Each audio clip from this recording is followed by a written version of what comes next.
Mana yang lebih dahulu? Antara Nabi Adam alaihissalam atau manusia purba yang ada di bumi? Siapa ya?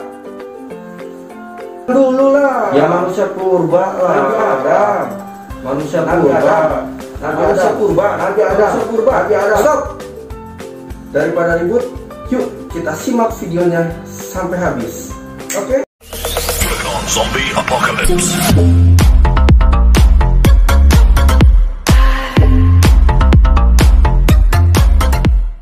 Assalamualaikum warahmatullahi wabarakatuh. Bertemu lagi dengan Mr. Phil di sini. Ya, seperti biasa sebelum kita mulai, marilah kita selalu panjatkan puji dan syukur kepada Tuhan semesta alam, Allah Subhanahu wa taala. Semoga kita semua selalu diberikan kesehatan, kemudahan, kelancaran, dan selalu dalam lindungannya. Amin. Dan sebelum dimulai, bagi kalian yang belum like dan belum subscribe, silakan untuk like dulu dan subscribe dulu.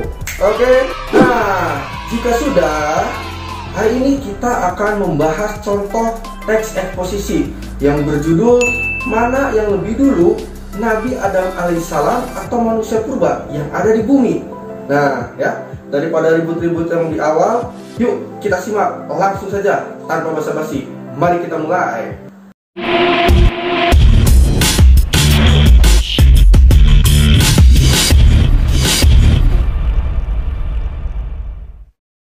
Mana yang lebih dulu, Nabi Adam alaihissalam atau manusia purba yang ada di bumi? Nah, tanpa harus mengkonfrontasi teori manusia purba dengan Nabi Adam alaihissalam, sebenarnya ilmu pengetahuan terbaru sudah mematahkannya. Beberapa temuan terakhir justru menunjukkan bahwa teori tentang manusia purba semakin jelas kebohongannya. Bukti-bukti ilmiah yang dahulu sering diajukan oleh kalangan evolusionis satu persatu kini terbantahkan. Semakin hari semakin terkuat fakta bahwa teori manusia purba adalah sebuah kebohongan besar. Selama ini kita memang dicekoki teori manusia purba dalam kurikulum pendidikan. Para evolusionis telah merekayasa skema khayalan dengan sangat fantastis. Bahkan seringkali dilengkapi dengan ilustrasi yang nampak sangat realistis. Konyolnya, semua itu masuk dalam kurikulum pendidikan di seluruh dunia, termasuk di Indonesia. Kala itu, mereka memasukkan Australopithecus, ras kera yang telah punah, sebagai ras nenek moyang manusia. Padahal ada jurang besar dan tak berhubungan antara kera dan manusia. Adapun ras manusia primitif menurut mereka sebenarnya hanyalah variasi dari ras manusia modern, namun dibesar-besarkan sebagai spesies yang berbeda. Faktanya tidak ada urutan kronologis seperti itu, ya. Banyak yang hidup pada periode yang sama, yang berarti tidak ada evolusi. Bahkan ada yang lebih tua dari jenis yang diklaim sebagai nenek moyangnya. Tak kala para evolusionis tak juga menemukan satu fosil pun yang bisa mendukung teori mereka. Terpaksa mereka melakukan kebohongan. Contoh yang paling terkenal adalah manusia Piltdown yang dibuat dengan memasangkan tulang rahang orang utan pada tengkorak manusia. Fosil ini telah membohongi dunia ilmu pengetahuan selama 40 tahun, termasuk dunia pendidikan di Indonesia. Kala itu, kisahnya pada tahun 1912, seorang ahli paleontologi amatir bernama Charles Dawson mengklaim bahwa dia telah menemukan sebuah tulang rahang dan tengkorak di sebuah lubang dekat Piltdown, Inggris. Tulang itu mirip tulang rahang hewan, namun gigi dan tengkoraknya seperti milik manusia. Spesimen ini dinamakan manusia Piltdown dan diduga berumur 500.000 tahun. Rekonstruksi terhadap manusia Piltdown setelah dipajang di berbagai museum sebagai bukti nyata evolusi manusia selama lebih dari 40 tahun, sejumlah penafsiran dan gambar dibuat. Banyak artikel ilmiah tentang manusia Piltdown ini, termasuk 500 tesis doktor tentangnya, termasuk dokter-dokter Indonesia. Bisa jadi. Namun pada tahun 1953, hasil pengujian secara menyeluruh terhadap fosil tersebut menunjukkan kepalsuannya. Tengkorak tersebut berasal dari manusia yang hidup beberapa ribu tahun yang lalu. Sedangkan tulang rahangnya berasal dari bangkai kera yang baru terkubur beberapa tahun. Agar terlihat mirip manusia, gigi-giginya ditambahkan, kemudian persendiannya disumpal. Setelah itu, seluruh fosil diwarnai dengan potasium dikromat agar tampak kuno. Kalau kita menyodorkan ayat-ayat Allah Subhanahu wa Ta'ala di dalam Al-Quran, Al-Karim, dan hadis Rasulullah Shallallahu Alaihi Wasallam tentang manusia pertama, besar kemungkinan para hamba sahaya teori evolusi akan menentangnya. Mereka akan mencari alibi dan dalil untuk membuat penafsiran lain, alias menentang kebenaran yang ada di dalamnya. Sangat disayangkan, masih banyak dari umat manusia, khususnya umat muslim, yang masih saja percaya bahwa ada manusia sebelum Nabi Adam alaihissalam.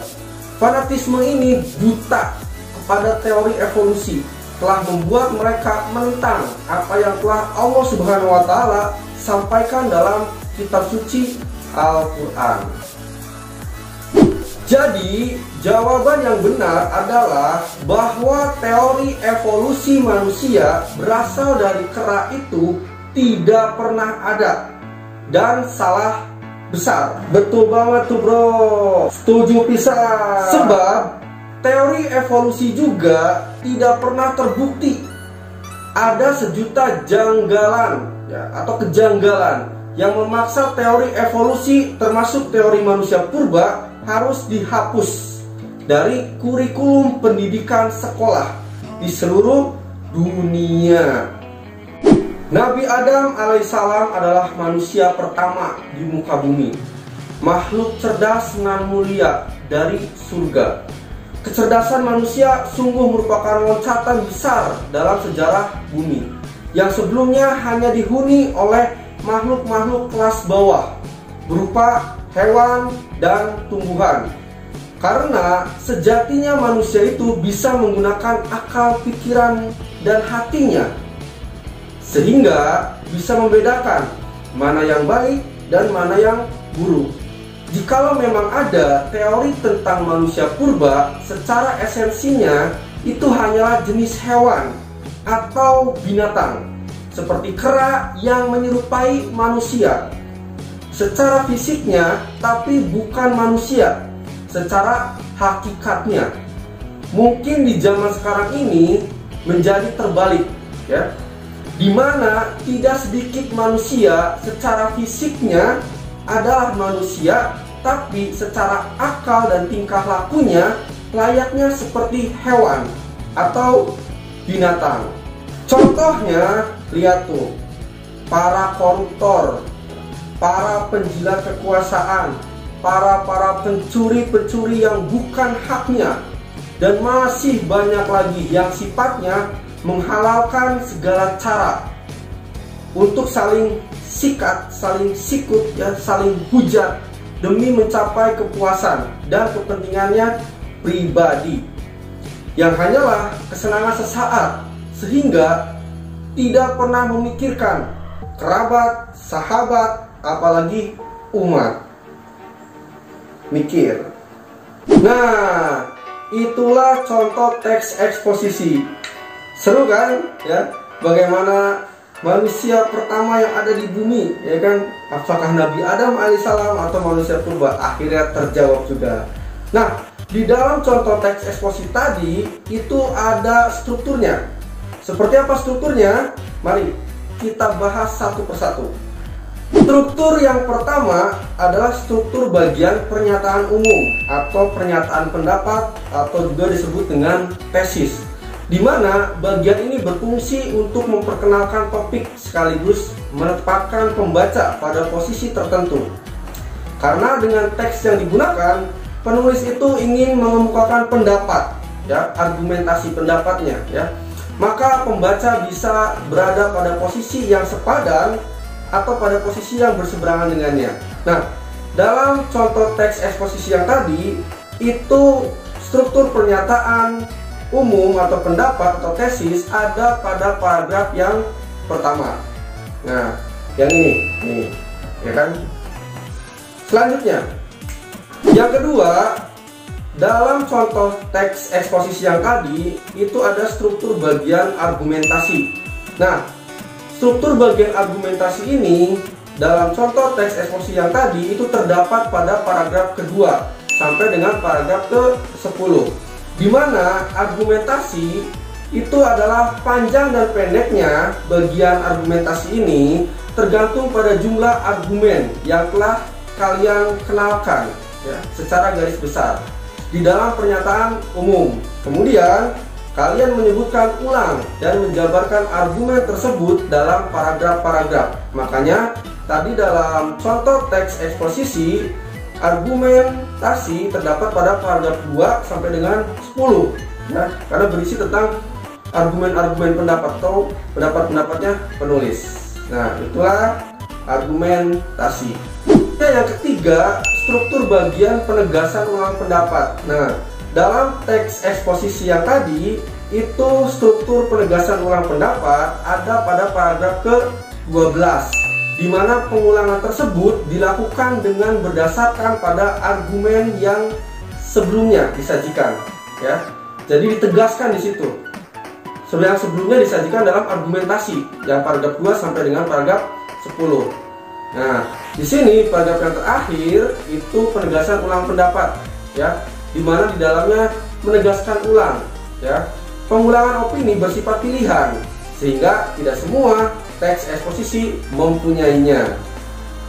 Nah, selanjutnya, selain ada struktur teks eksposisi dalam contoh yang tadi, ternyata terdapat juga unsur kebahasaannya, ya. Seperti apa unsur kebahasaannya? Yuk, kita simak satu persatu. Yang pertama, unsur kebahasaan dalam contoh teks eksposisi yang tadi yaitu pronomina. Pronomina atau kata ganti adalah jenis kata yang menggantikan nomina atau frasa nomina. Pronomina dapat diklasifikasikan menjadi dua macam, yaitu pronomina persona dan pronomina non persona. Seperti apa? Pronomina persona atau kata ganti orang yaitu persona tunggal. Contohnya seperti ia, dia, anda, kamu, aku, saudara, nya, mu, ku. Nah, dan persona jamak seperti kita, kami, kalian, mereka, hadirin, para.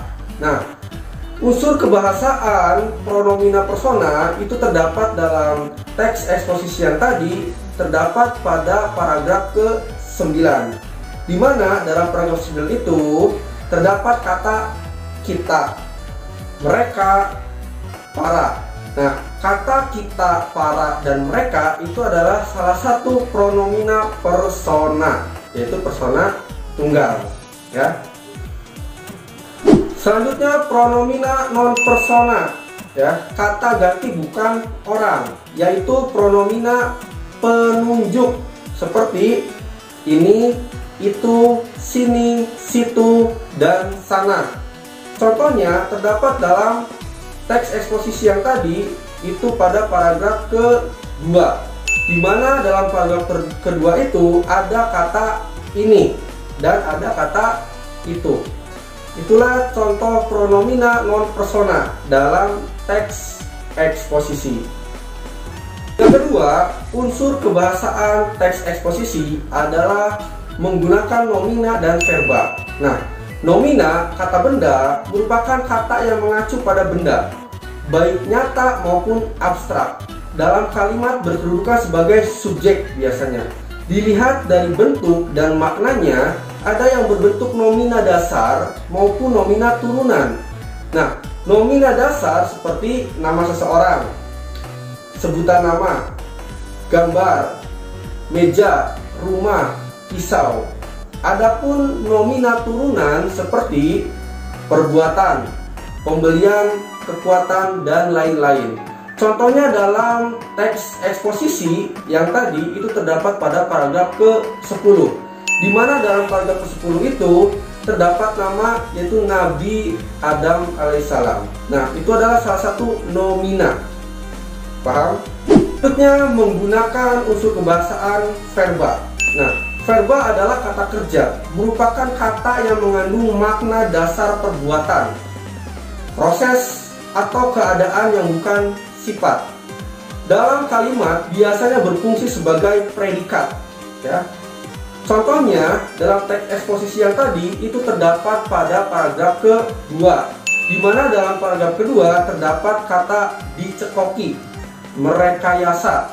Nah, itu adalah contoh dari verba atau kata kerja. Yang terakhir, unsur kebahasaan dalam teks eksposisi yaitu menggunakan konjungsi. Konjungsi adalah kata penghubung seperti padahal, dan, kenyataannya, kemudian, lebih lanjut, dan masih banyak yang lainnya. Untuk memperkuat apa? Argumentasi. Jadi si konjungsi ini untuk memperkuat argumentasi, ya. Kata penghubung atau konjungsi dapat dimanfaatkan sebagai penguat. Nah, contohnya dalam paragraf ke-8 di contoh teks eksposisi yang tadi. Nah, kenapa? Dalam paragraf ke-8 itu, dalam teks eksposisi yang tadi, itu terdapat konjungsi kemudian. Nah, kata kemudian itu adalah konjungsi, ya, kata penghubung. Yang sifatnya apa? Memperkuat argumentasi. Paham? Nah, itulah beberapa pembahasan kita hari ini, ya. Ada banyak, mulai dari contoh teks eksposisi, yang kedua menganalisis struktur teks eksposisi, yang ketiga menganalisis unsur kebahasaannya. Nah, silakan bagi kalian yang masih bingung atau belum mengerti atau belum paham, silakan kalian tonton ulang video ini, ya. Tonton ulang dari awal sampai dengan akhir sampai kalian mengerti. Dan jika kalian masih belum mengerti juga, silakan kalian bertanya di kolom komentar di bawah ini, ya. Oke, sampai di sini dulu pertemuan kita hari ini, ya. Mr. Phil, mohon maaf jika ada kekurangan atau kesalahan. Dan bagi kalian tetap semangat, ya, tetap jaga kesehatan. Jangan lupa selalu cuci tangan, gunakan masker jika keluar dari rumah. Oke, terima kasih. Salam Phil Art. Semangat, juang, berkarya. Thank you.